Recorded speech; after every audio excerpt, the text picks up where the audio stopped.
Hello, I'm John Roberts, and welcome to the CBS Evening News online edition. Just ahead, the future of Iraq starts on Sunday. Amid anti-election violence, what are the chances democracy can succeed? Dan Rather reports for us from Baghdad. Plus, can you be fired for smoking on your own time, even when you're not at work? One company says yes. We'll give you the inside story. And a tough question with an even more difficult answer. U.S. Marines who have seen fellow Marines die in combat. Is it really worth it? 2 days to go. 2 days until Iraqi elections. President Bush hopes will open the door to democracy here and across the Muslim Middle East. The elections are already underway for Iraqis elsewhere in the world, including 5 American cities, places where voters can cast their ballots without fear. Here, though, pre-election violence went on through the day and into the night. We've heard gunfire and explosions all evening long. At least 5 more U.S. Army troops died in fighting today, and another American helicopter crashed. A small Army surveillance helicopter like this one went down in southwest Baghdad. An air and ground rescue mission was launched, but it's not clear what's happened to the crew or why it crashed. The surveillance and patrols are part of a massive effort to throw the insurgents off stride. Today, the Iraqi government made a delayed announcement about the arrest of 3 top aides to terror mastermind Abu Musab al-Sakhawi, and even claimed to be close to capturing the most wanted man in Iraq himself. But the Sakhawi-inspired terror campaign is accelerating. More Iraqi civilians died today in car bombings. Countless others got the message that this could be waiting for them if they vote Sunday. And while U.S. forces rushed to seal off one bomb site, the country itself was being sealed off. Borders were closed, internal travel was restricted, and a nighttime curfew was imposed in most cities.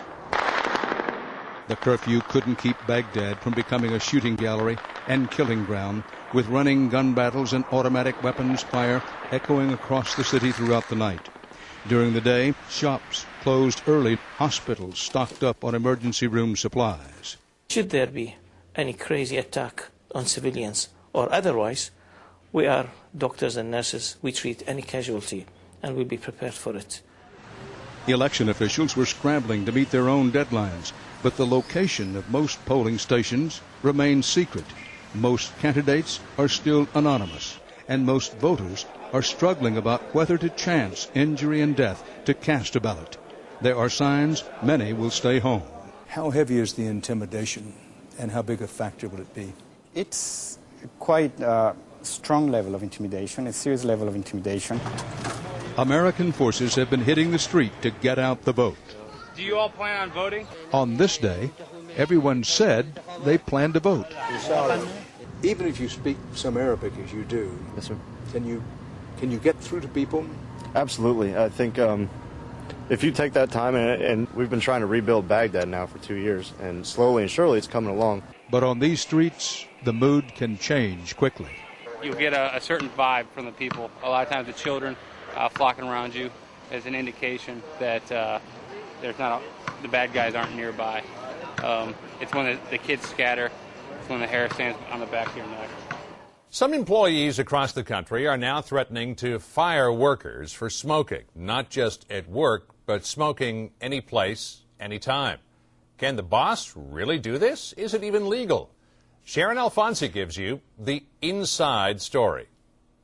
At one Michigan company, where there's smoke, you're fired. If you test positive for tobacco, you lose your employment here. Howard Wires runs a healthcare benefits company. He not only forbids his 200 employees from smoking on the job, he'll let them go if they light up, ever. So you can't smoke at home. No. You can't smoke on vacation. You can't light up a cigar when you have a baby. No. If you test positive, you got a problem. Wires says the drastic action was needed because increasing healthcare costs threatened to choke his business. A smoker, according to the CDC, will cost the company almost $3,400 more in lost productivity and health care costs every year. We have to get our staff healthier. If we don't, it's going to cost us. So this is about saving lives, not about saving money. It's about both. Wire says he gave his smoking employees more than a year and plenty of help to quit. Most did, but those who didn't had to leave. Kara Stifler is one of 4 Whiteco employees who refused to take a breath test and put work instead of smoking. No, I want to quit, but I want it to be on my terms, not someone forcing me to have to make that choice. 28 states and the District of Columbia have enacted laws protecting smokers. But in the rest of the states, including Michigan, kicking smokers to the curb is perfectly legal. Lou Maltby runs the Work Rights Institute. He says regulating smoking after work is just the first step on a slippery slope.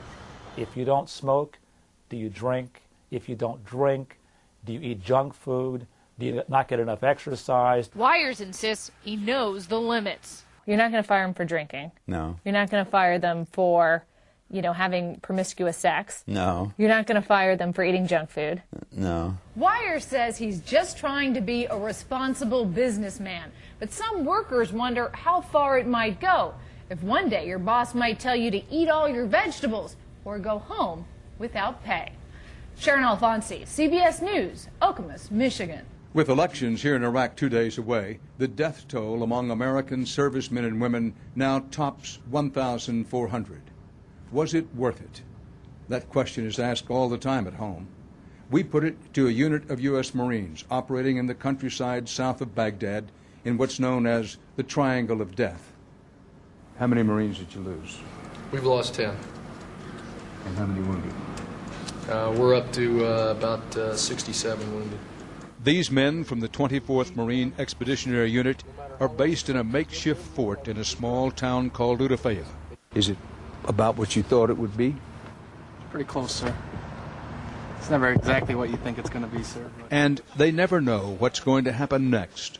From several small, isolated outposts in the area, they stay in touch with headquarters by radio. They try to develop routines. But when they patrol, danger is never far away. We ran over a bomb that was laid underneath the road. Sergeant Eric Abbott lost 4 men in his squad. He's had time to think about their sacrifice. Well, worth it? Definitely. They're our friends and we love them to death. Let's screw it. Let's go kill the bad guys. Why worry about your losses? It happened. You'll mourn later. Let's kick them to where it counts right now. Things may not be going well for many soldiers in Iraq, but this unit thinks it's winning and believes their lost friends helped them get this far.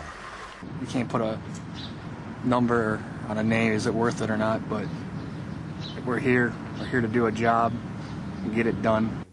The McVeigh brothers grew up together, and now they're fighting together in the same unit. Chad says it's been tough. I just hope the families are doing well and God be with them. But Michael McVeigh thinks the sacrifice has been too great. Worth it? Not for their lives. You know it's going to happen to somebody. I guess you really don't think that it's going to happen to somebody as close to you as what it has. But, no, it's not worth their lives. Was it worth it? Tough question. Not only for these men, but also for their commanding officer. This was kind of a wake-up call for all of us. But is it worth it?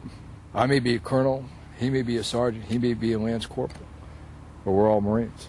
So we all talk about it, we mourn our loss, and then we press on, and we get the mission done. That's what we do. More stories are just a click away, but be sure to join me on television for the on-air edition of the CBS Evening News. On Monday's broadcast, after the election in Iraq, can that country move from violence to democracy? We'll have complete coverage of the historic election from Dan Rather in Baghdad. For CBSNews.com, I'm John Roberts.